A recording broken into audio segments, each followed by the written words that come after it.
Gratitude time. I would like to thank our principal, Gail, for her continued devotion to the well-being of students. Thank you to Barb and Liz for their everyday commitment in printing out 2 Redwoods worth of transcripts for me. Thank you to Jason and Noah for being a wonderful superintendent and an amazing athletic director, and also for being great basketball teammates. They've truly got skills.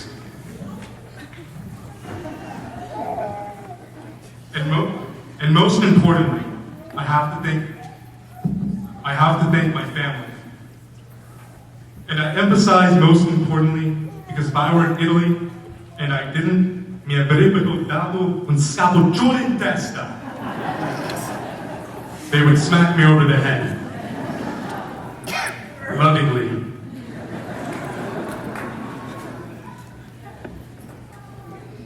But on almost the same level as my parents, but not the same level. I would like to thank all of my wonderful and devoted teachers. Thank you for not only having made me smarter, but a better and more compassionate person. Thank you all. And lastly, my classmates.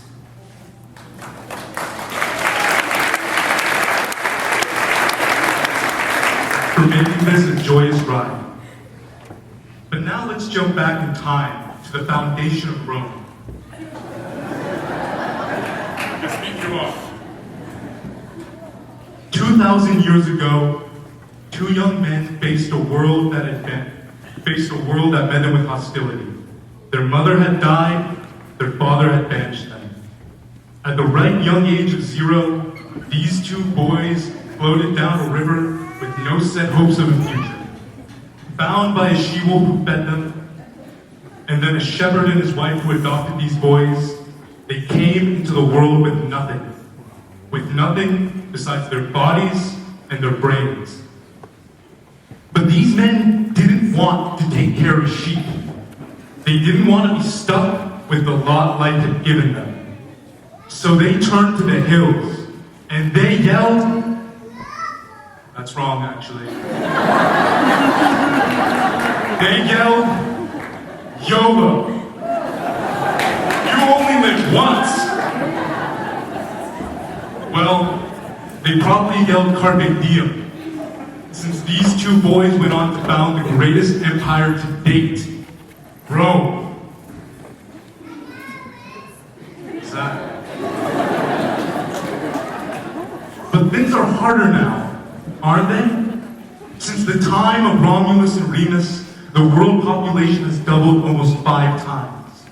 There have been 62 wars with death tolls over 1 million. And the future doesn't always look bright. Youth unemployment stands at 16.2%.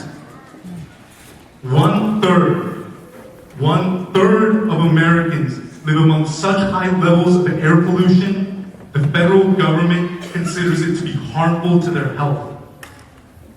And each hour, 1,800 children die from starvation and malnutrition.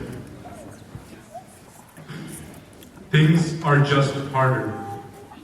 So we can't be the next Romulus and Remus, right? We can't go and found the next big thing. Yes, we can. Because what Romulus and Remus did was easy. They said, YOLO, we only live once. So let's succeed on our own terms, not the expected criteria for success. They were supposed to be shepherds. They would have been considered successes if they managed to raise more sheep than their Sabine neighbors. But they didn't do the expected.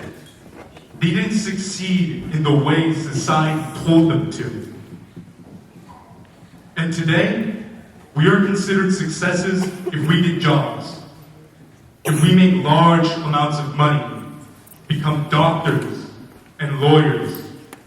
But I want to tell you, to heck with what society thinks is the most noble pursuit. Don't just do what's expected of you.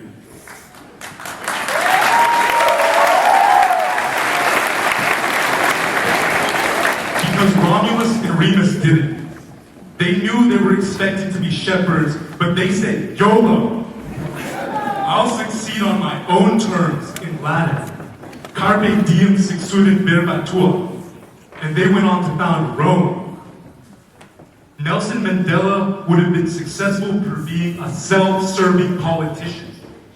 But he said, YOLO, I'll succeed on my own terms in Afrikaans. Jij leeft net in care. And he went on to change politics in South Africa for the better.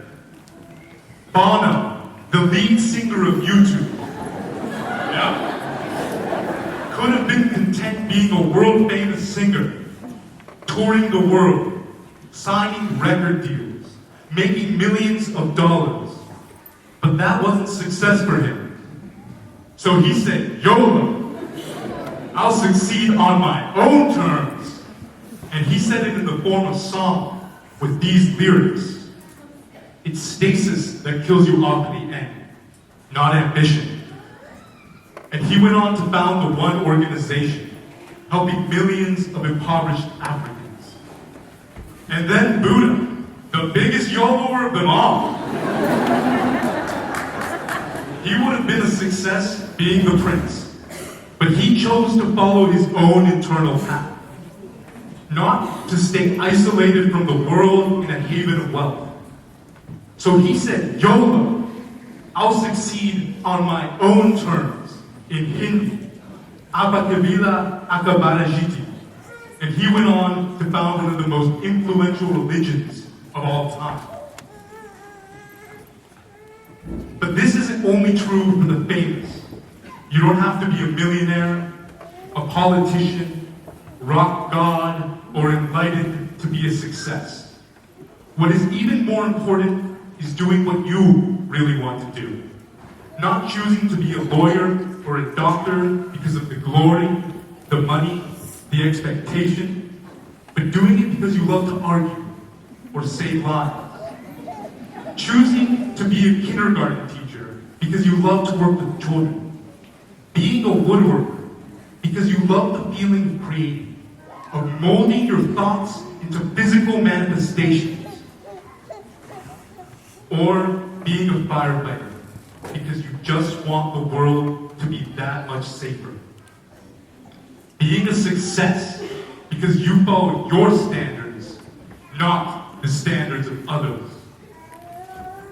So as a class, we say not YOLO, but WOLO. We only live once, so we will succeed on our own terms, not the terms of others. And we went on to, well, we'll see.